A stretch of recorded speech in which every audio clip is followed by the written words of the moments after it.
Hi, good afternoon everyone. I'm Sushma to moderate this session. Lining pay structures with job evaluation. Our presenter for the day is Mr. Srinivasan. V. Srinivasan is a senior HR practitioner having over 15 years of well-rounded industry experience in the field of human resources. During his career, he has held various senior HR leadership responsibilities and has valuable hands-on experience in deployment of people strategies across organizations, including facilitation of change and cultural transition programs. He is certified in job evaluation by Hay Group and has implemented job evaluation programs in his past experience. He also brings specialized applied experience in the areas of performance, reward and talent management, employee engagement, and has also led organizational learning and leadership development interventions across some of the organizations that he has worked. Before starting the session, I would like to thank each one of you to have taken your valuable time for joining us. I just wanted to inform you that all of you would be put on listen-only mode. We encourage our viewers to put forth questions that is related to today's topic and agenda. We will be pleased to answer those in the end of the session. Over to Mr. Srinivasan.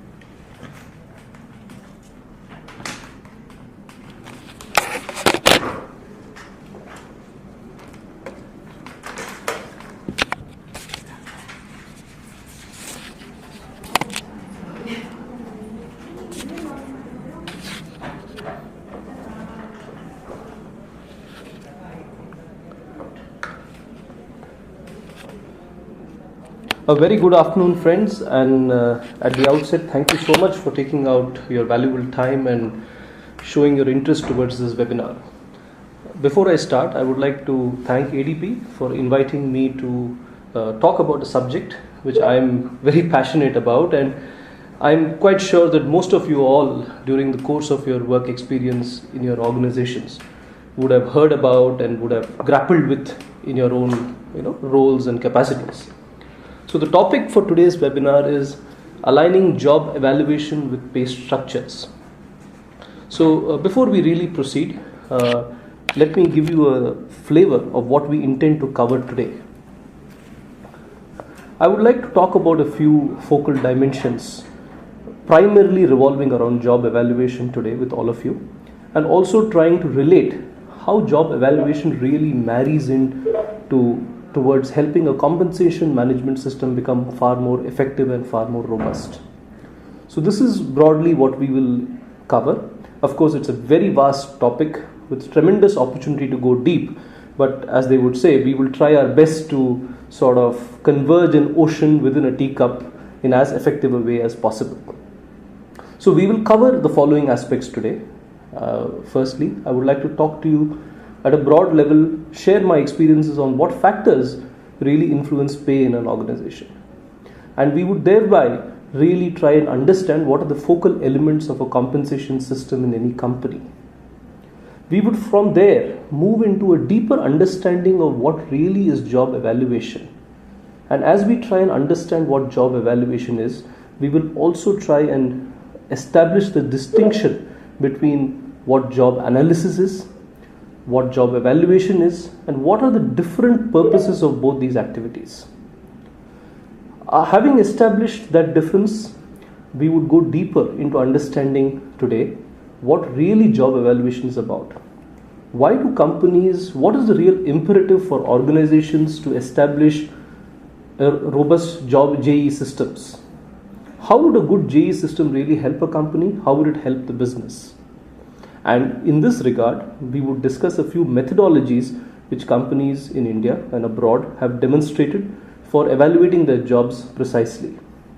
I would like to deliberate in the 30 minutes available for us here on more deeper into one of the methodologies which is fairly well used today in India, especially in the Indian market, which is the point method for evaluating jobs.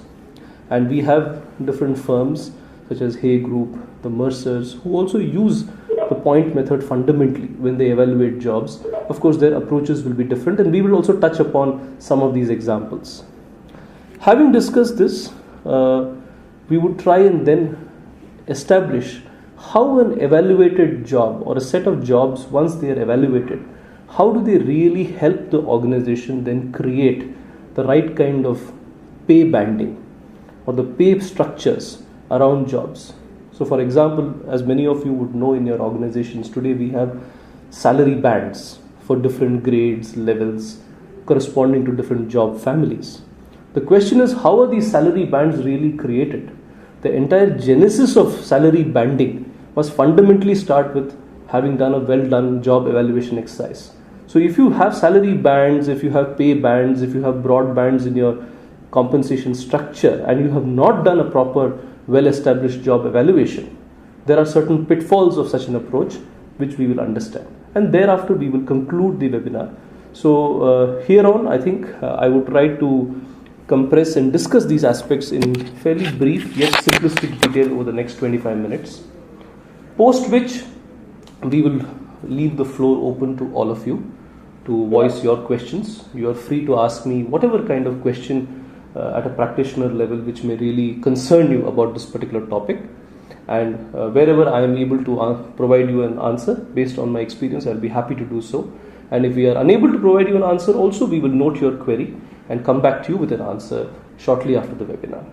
So friends, thanks again for your time, and we do hope that the next 25 minutes would be really useful to you. Okay, so as all of you know, I think if we really have to dissect and understand what are the factors which determine pay in an organization, let's use this as a starting point.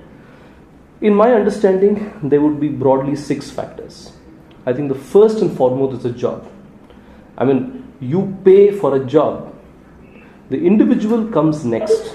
Unless the organization first decides what jobs comprise its overall structure, the question of really finding a person is a subsequent question. So the worth of a job, when I say worth, the size of the job, its overall complexity, its dimension, is a very important determinant for pay in any organization. Second important aspect are the market forces which really influence the demand and supply of talent for a particular job. I mean, the demand and supply of talent swings definitely impact the wage rate fluctuations, and these could be sectoral, these could also be locational. The third important dimension which influences pay for an individual corresponding to a given role are the macroeconomic dimensions within which the organization coexists.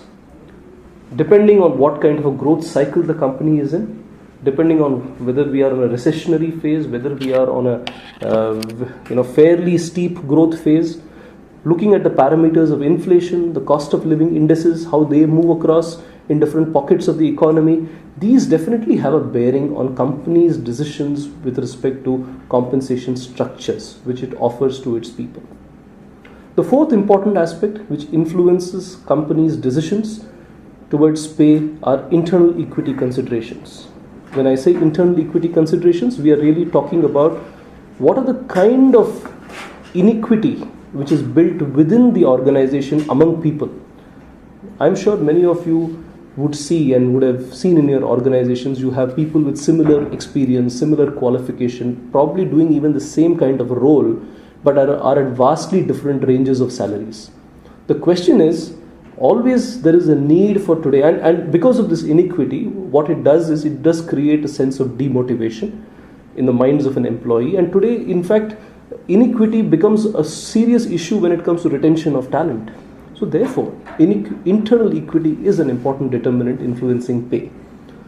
The fifth important aspect, organizations definitely look at individual merit. Individual merit, when I say merit, we talk of performance of the individual, his potential, what kind of talent segmentation he falls in within the organization's talent management framework, whether he's a critical role holder, who's very difficult to replace from the market. I think these dimensions also sometimes play a role in influencing pay within an organization. And of course, as you all know, being in India, we are definitely subject to certain regulations from a tax perspective, from a statutory perspective, like provident fund, the gratuities, the superannuations, etc., the bonus requirements, etc. So broadly, friends, in my assessment and my work experience, I have seen these 6 factors really determining pay. However, The focus of today's discussion is going to be on the first one, more, which relates to job worth. And job worth is established by a process called job evaluation. Summarizing, a typical compensation system in a company would broadly have 4 thrust areas. First is internal alignment. It's very important for the organizational pay structure to have an alignment with the organizational objectives, the organization structure, and that is where job evaluation has a role to play. The second important aspect is competitiveness, and when you look at building a compensation system which is competitive, we are looking at both internal and external equity dimensions. When I say external, we are looking at how market is playing in terms of salaries. The third aspect, which is the thrust of any compensation system, is it aligned with organizational performance? Does it reinforce those behaviors which lend to performance of its people, the teams which are componential in an organization, and to the groups which work there? So that's the third dimension. And the fourth aspect, which really is a thrust of a compensation system, is it aligned with individual contribution, and does it really reinforce the retention levers for key talent in a company? And if you look at the second column, which we talk of techniques, companies look at different ways and means within the compensation management framework to really be able to influence this. The underlying core principles are always on efficiency, being ethical, being fair. Fairness is very, very important in competition. When you look at compensation, the ability for your pay programs, for your performance links programs to really trigger employee motivation. Does your compensation provide the glue to retain your key talent? Are you compliant with law and cost of living factors? So broadly, to summarize, before we move into technicalities of job evaluation, these broadly, in my experience, friends, have been the focal elements of a compensation system in different companies where I have worked. A very often asked question, what is job analysis? What is job evaluation? I think we need to spend a minute to clarify this in our minds so that we are conceptually clear on what we talk of when we say job analysis and what we mean when we say job evaluation. Every organization, really, if you look at the start of it, fundamentally, the first thing which comes into place from a people dimension is the org structure. The organizational structure takes birth depending on what are the business objectives for the company. What is the kind of experience the company wants to provide its customers, defines the kind of value chain the company chooses to really deploy, and accordingly you define an org structure. Once you define an org structure, the different jobs which are essential to be performed to deliver value to the customer get identified. Now, job analysis is fundamentally the process of understanding what every job in the company entails in terms of its deliverables. It describes what are the roles and responsibilities of every job holder who attends to that particular job. It talks of what are the knowledge, skills, experiences, the competencies required by the job holder to execute that job. Once you establish this is what is understood by the process of job analysis. However, job evaluation starts after you conclude job analysis, because job evaluation talks of establishing the worth of jobs. How big is this job? Is job A bigger than job B in terms of its size, in terms of its worth? That is something, that is not an answer for which job analysis can provide you an answer for that. That is something which job evaluation really needs to help you find the answer for. So job evaluation is really about establishing the worth of different jobs in the company. I hope I'm providing adequate clarity on the distinction between job analysis and evaluation. In case you have doubts, you can please write back to me with a question. So job evaluation is what? Is fundamentally a systematic way of determining the worth, value of a job in relation to other jobs in an organization.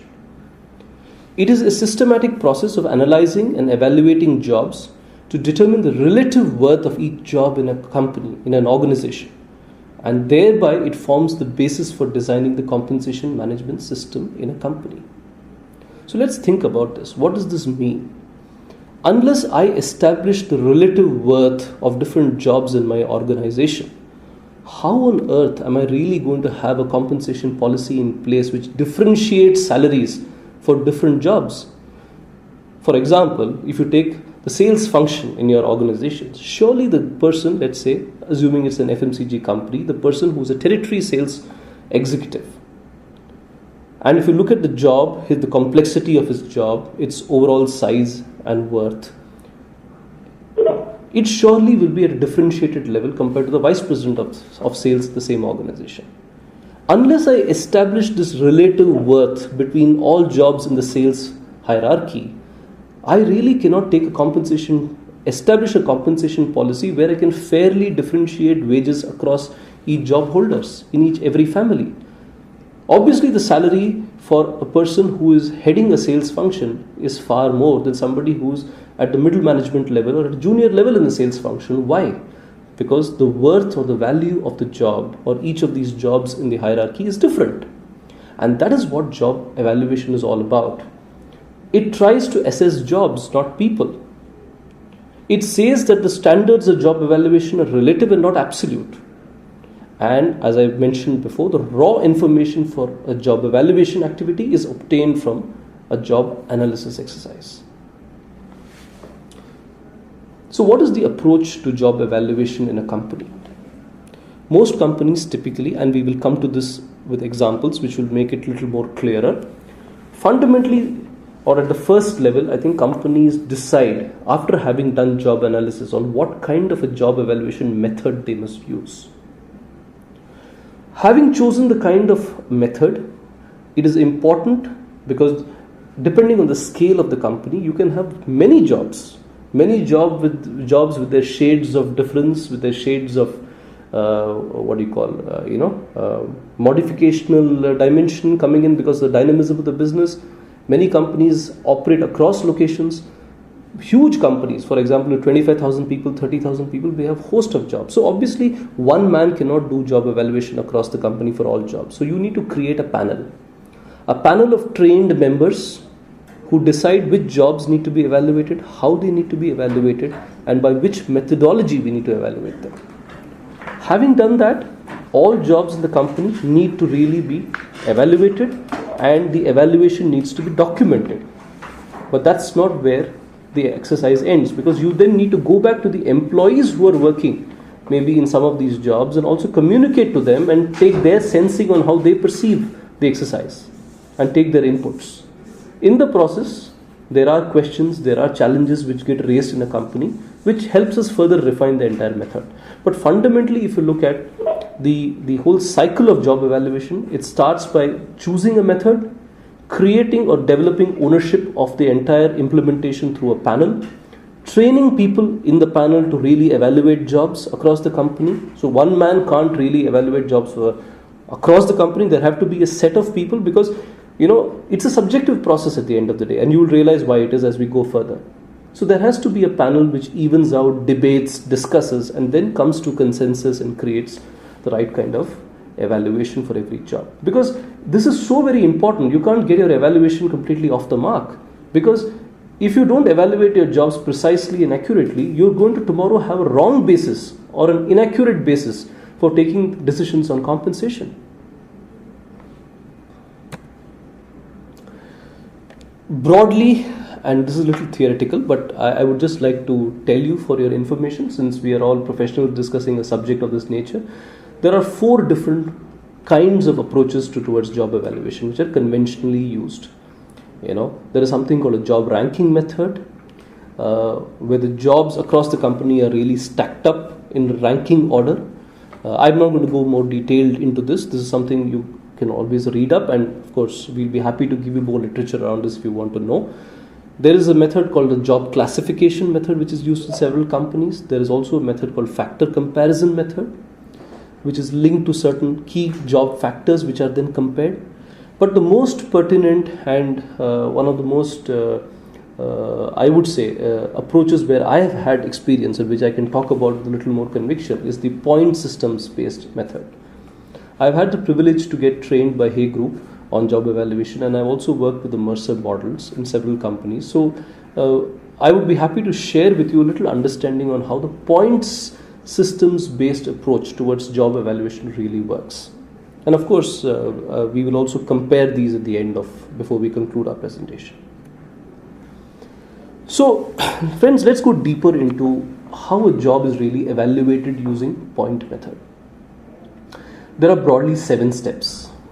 First step in a company is a company needs to identify, okay, hey look, we have a structure. Are we going to evaluate all jobs from top to down in our structure? I have a company with 6 business divisions scattered across the globe. Should I do job evaluation for all the business units? Should I do for one of them, 2 of them? This is a policy decision. That's number 1. Having taken that, you are able to identify what are the jobs which need to be really taken up for evaluation. The second aspect in the point method is a company, or as part of its methodology, needs to decide, okay, if we are going to evaluate a job, what are going to be the factors which really contribute to the worth of a job? Is it knowledge? Is it experience? Is it accountability? Is it creativity? Is it innovation? We don't know, but it's up to the organization to really choose those factors which are relevant to building the necessary worth of a job. And when you define such factors, it's important to really split them and define them very granularly into different degrees of intensity, degrees of comprehensiveness. And if you decide, for example, an organization chooses 3 factors, say knowledge, problem solving, accountability, are 3 dimensions of really looking at, this is what I'm talking about, the Hay method actually, when we'll come to that. But let's say simplistically a company chooses these 3 criteria to really evaluate every job. The question is, what is the weightage to each of these factors? So this is again a subjective decision, a policy decision the company needs to take. And again, if you really are going to engage a specialized firm doing this, you need to have clarity and you need to work with the firm to be able to do this activity. The 5th aspect is, how do you, having established these criteria and this framework, how do you really do the evaluation and arrive at a numerical value for every job? And thereafter, it's important to really factor these degrees and consolidate all the jobs, their evaluated values, and then do a stacking up to arrive at a job family concept. Now this seems a little abstract and theoretical, but we will now go and look at an example which will really help us understand this more precisely.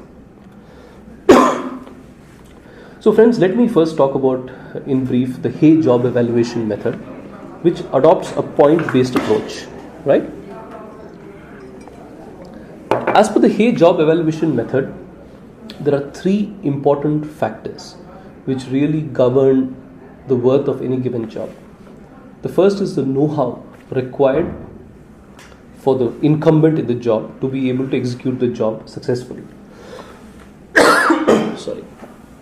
Second is, what is the problem solving quotient required for the job holder within the ambit of his role? And third is, what is the extent of how complex or challenging is the environment within which the person has to think and execute his role? And when you look at the kind of challenges which come at an isolated level, for the job or the role holder, of what intensity are they? So the Hay system really breaks down the problem solving aspect into these 2 sub-dimensions. The third aspect is accountability for a given job. It's very easy to say that accountability for a job is just governed by, let's say, the numerical value. Let's say somebody is handling a job where he is expected to handle a turnover of 5,000 crores. Yeah, that's one way in which you look at accountability.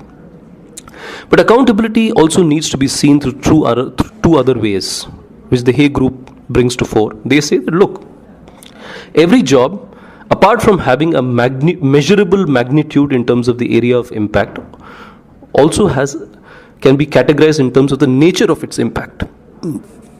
For example, if I am doing a HR job or a finance job, I really can't quantify the impact of my job monetarily. But yet, there is a direct or an indirect impact of my job to the overall business goals of the organization. So what is that nature of impact? Is it primary? Is it direct? Is it indirect? Is it very support led? Let me give you an example. For example, a sales job. A person who's heading sales in an organization has a very direct, measurable, tangible impact on the top line of the company. But let's take a job where you have somebody who's heading internal audit for an organization. I mean, it is not to say that that role doesn't matter to the company's bottom line, but the point is still the nature of its impact is a little more supportive. It supports the process.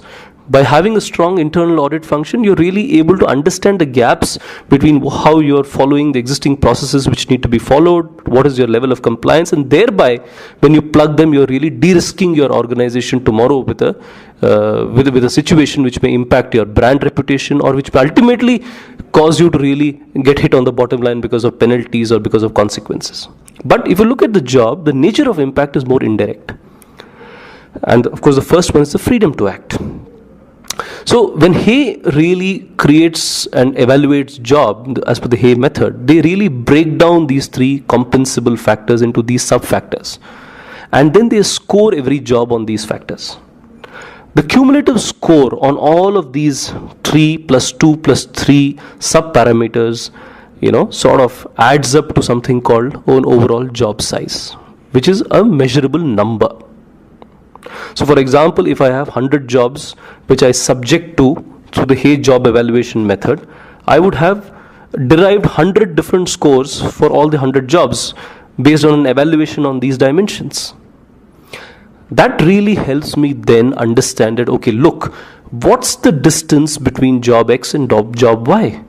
So if job Y has a size of 100 points, or say 1000 points, and job X has a overall job size of 500 points, I can decipher that, look, there is a huge gap, or there is almost double the gap between job X and Y in terms of its size. So obviously, logically speaking, a role holder who's doing job Y, whose size is 1000 points, would get remunerated far higher than somebody who's doing a job X at 500 points, because the sheer size of the job is bigger, which is a derivative of all these three. So look at this fundamentally. Why is accountability important? Because jobs exist to achieve an end result. To achieve these end results, all job holders must address problems, create, analyze, and apply judgment. That's where the problem-solving aspect and the accountability aspect start playing together.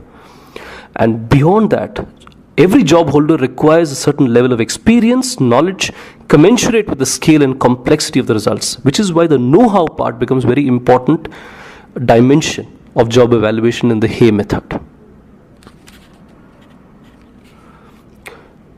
Courtesy Hay, I have taken this extract to show all of you.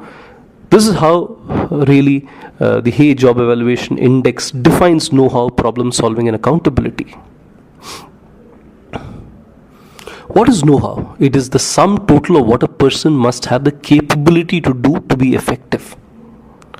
It talks not just of technical knowledge, it talks of managerial requirements, it also talks of human relation skills to influence and motivate and change behavior.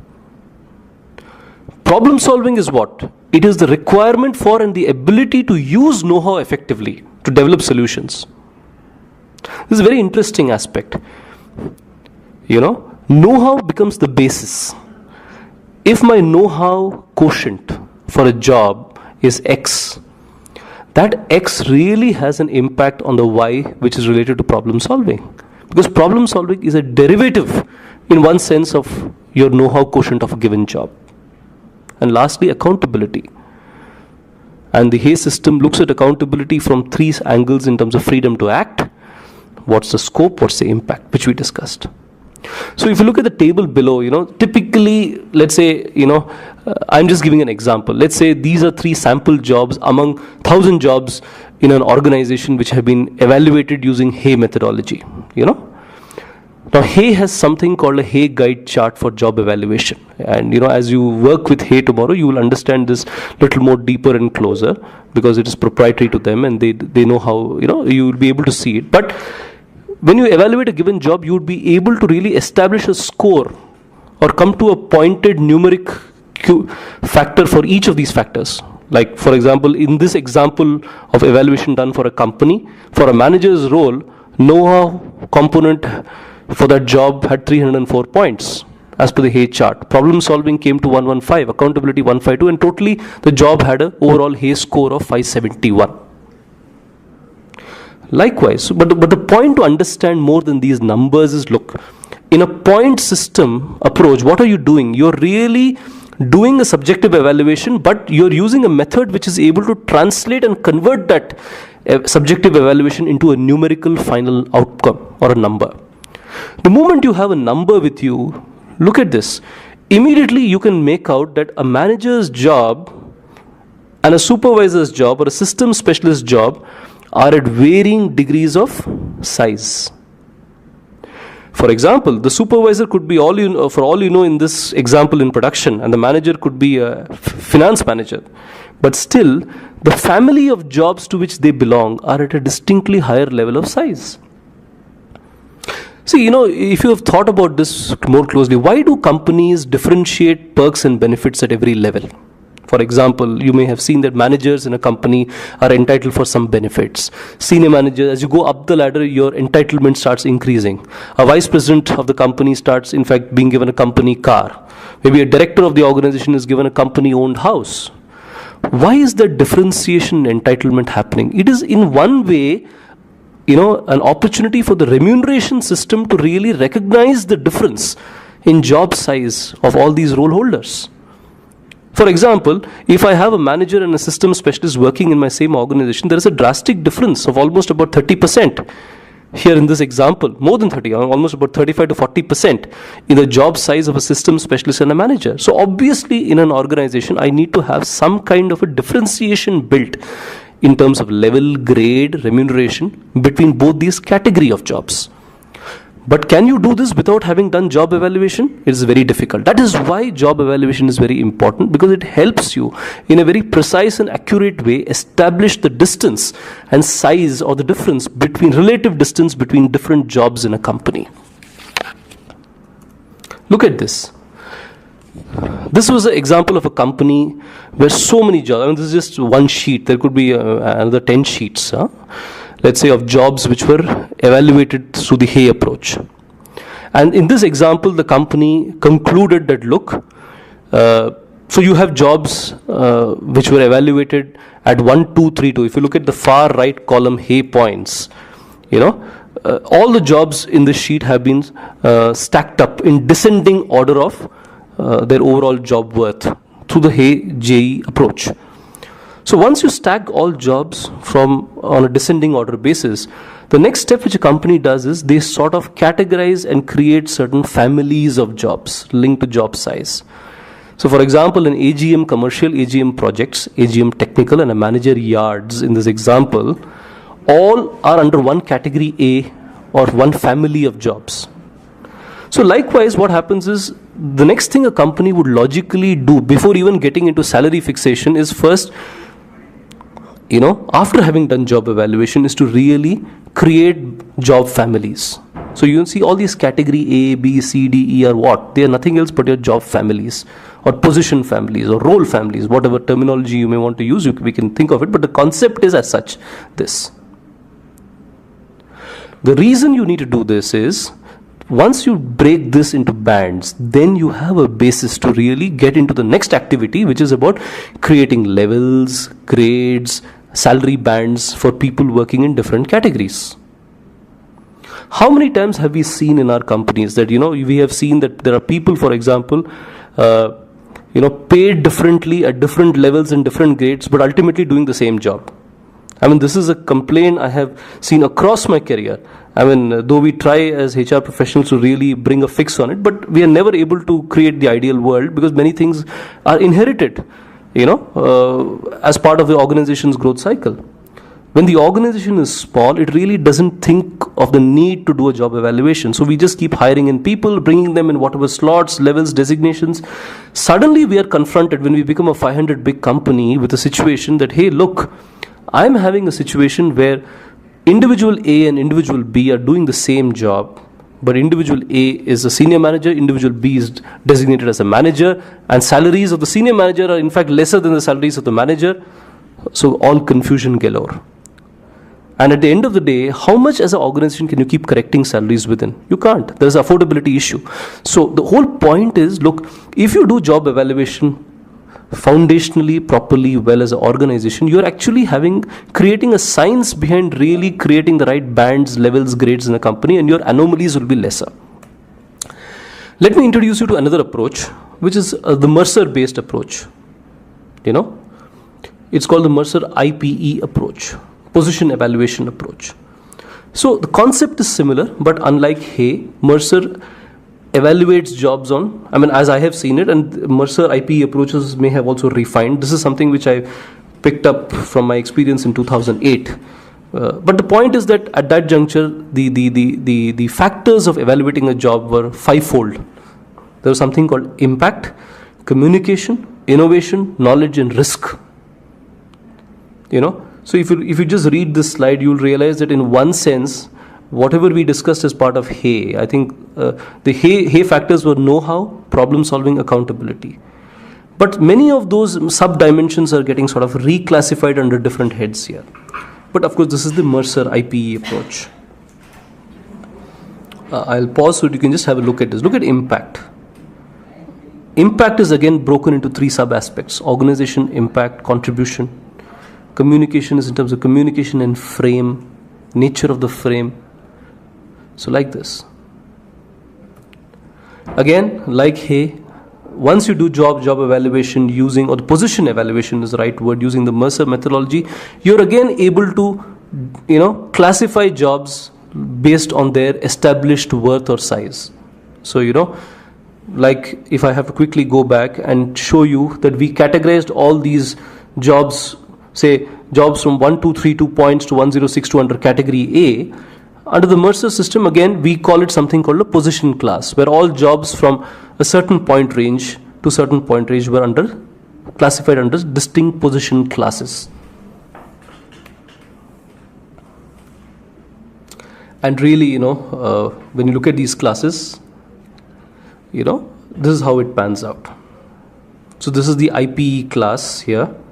So, for example, all jobs between 526 IPE points and 550 points as per the Mercer system would get classified under class 60, position class 60, and these jobs can be different depending on the unit they are in. So for example, in a certain class, say for example, let's say you have a position class 60 here, which is reflected here, you may have jobs in different functions classifying under that.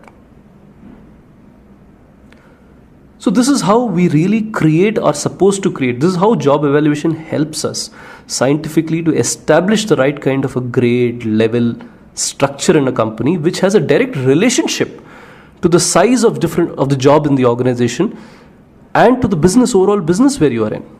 The entire job evaluation process is a very scientific process. It emanates from an understanding of jobs which are linked to the organization structure, and organization structures are derived in turn from understanding of what the company really needs to do in terms of capabilities and the value chain to deliver the expectations of the customer. Then you work backwards, create the structure, analyze jobs. Having analyzed jobs, get into evaluating jobs. And these are tools of evaluation. But having evaluated jobs, you then land up in a situation where actually you really can sort of classify jobs into different families.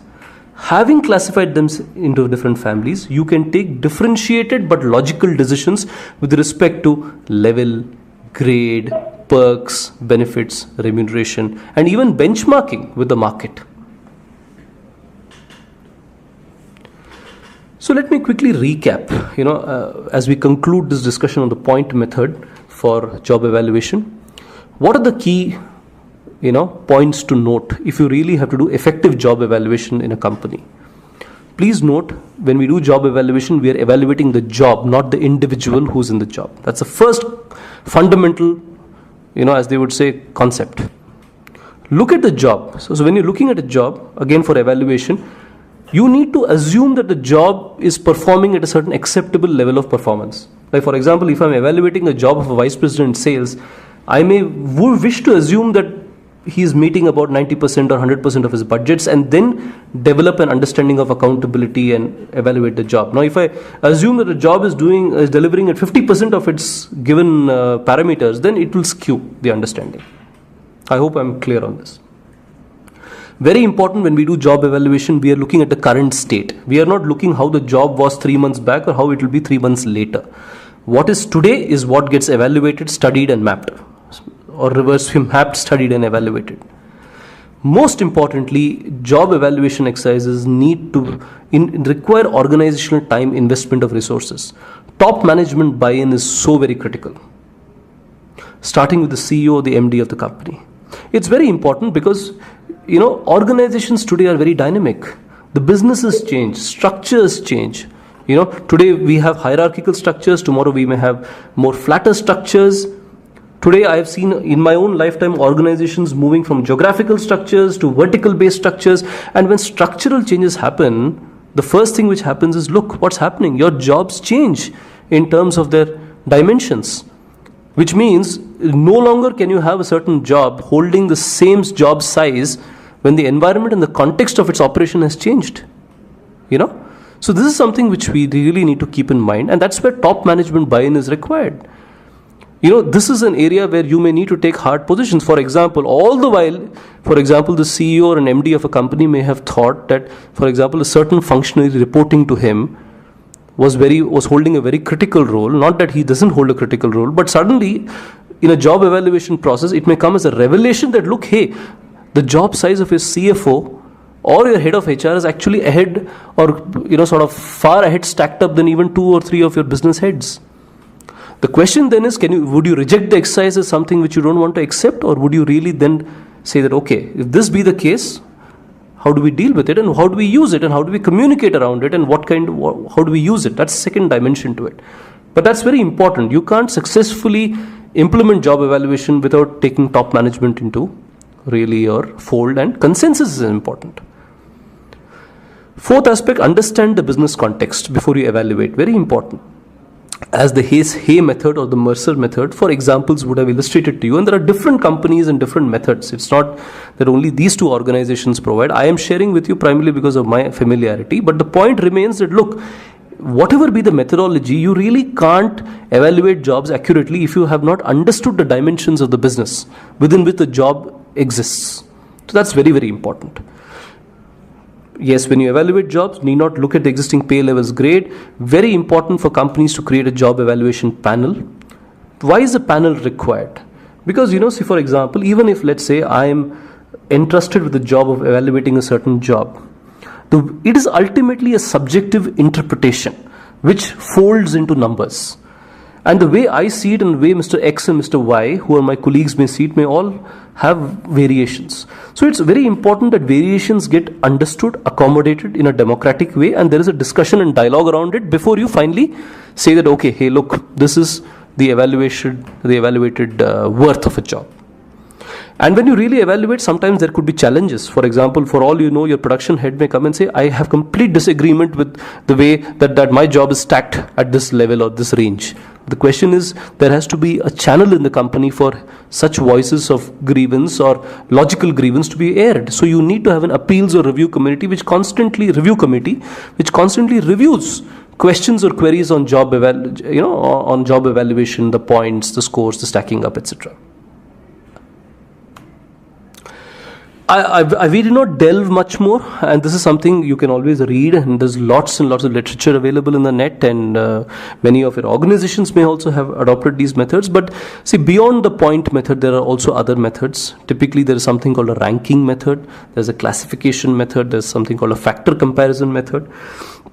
The first 2 methods, the ranking and classification, are more qualitative. They are not quantitative in their approach. When I say they're not quantitative, they are not trying to establish a numeric worth for the jobs. They are more relative, comparison-based activities. Like in the ranking method, you really are sort of taking a subjective view that job A is of a bigger size than job B is a bigger size than job C, and then you sort of rank them from 1 to 10, in order of which is high and which is low.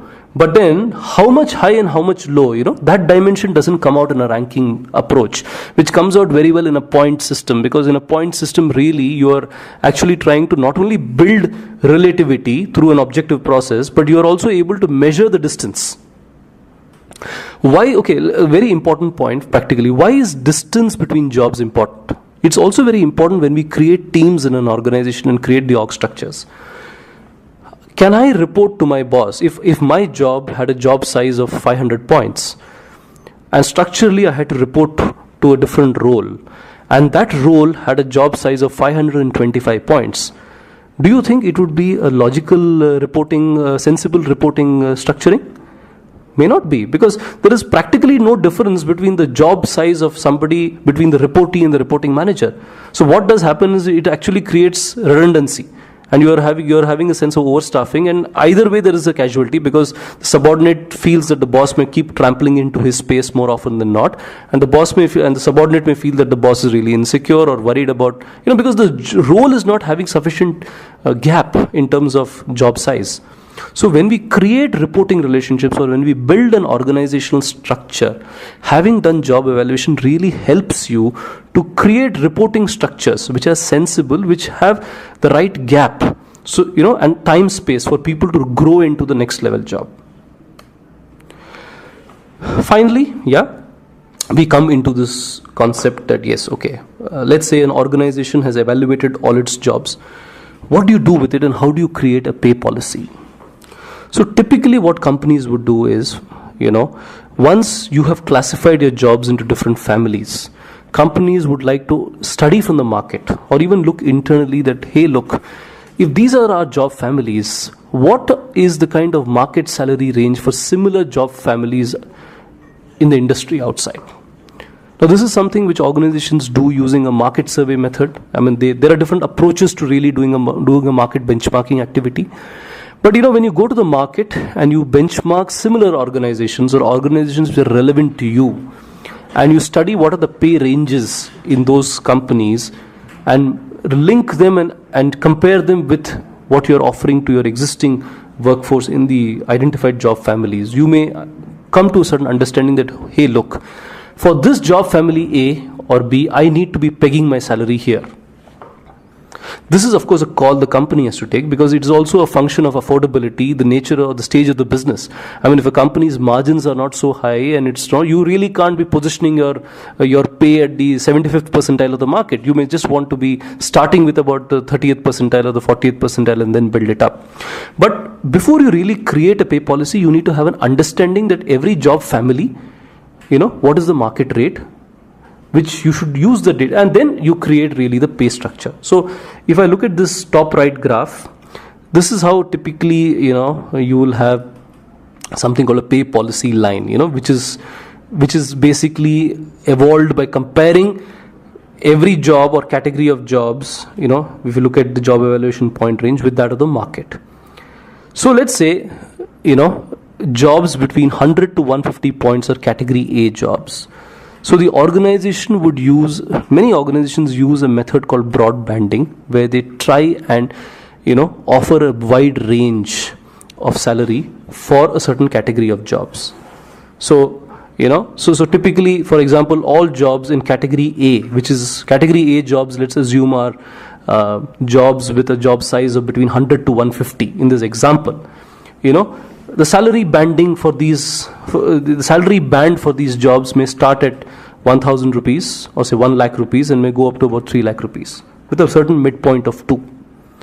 Likewise, you have overlapping ranges which are built over a period of, till the end of the continual spectrum. But I can't really do this salary banding exercise without having done the job evaluation. But you look at this, the moment you have done job evaluation, how nicely or how more intelligently and scientifically you are actually able to create pay bands which are linked to the worth of a job. Then the company can really see, okay, who are my outliers? Okay, if this is going to be my salary range, let me stack up all the people or the human beings actually who are working in jobs in this size bracket and see how many of them are within this bracket. How many are outside this bracket? How many are lower than this bracket? then the question comes, how do you deal with these outliers? But to be able to deal with such kind of anomalies, the first thing is you need to have a framework, and that's where job evaluation helps you get a great starting point.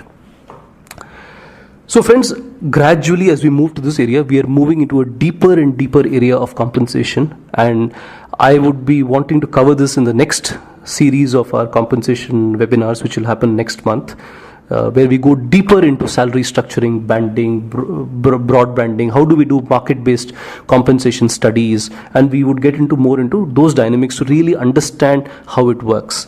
So that is something I'm so sorry I'm not able to really take the discussion further at this juncture. But at this point, I would like to take a pause and compliment and thank you all for your patient listening.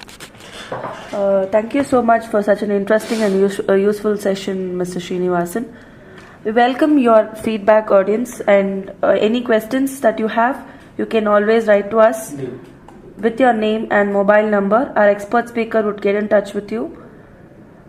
We have another informative webinar on 7th February, Fundamentals of Year-End Payroll Computation by Mr. Ramesh Dayalan.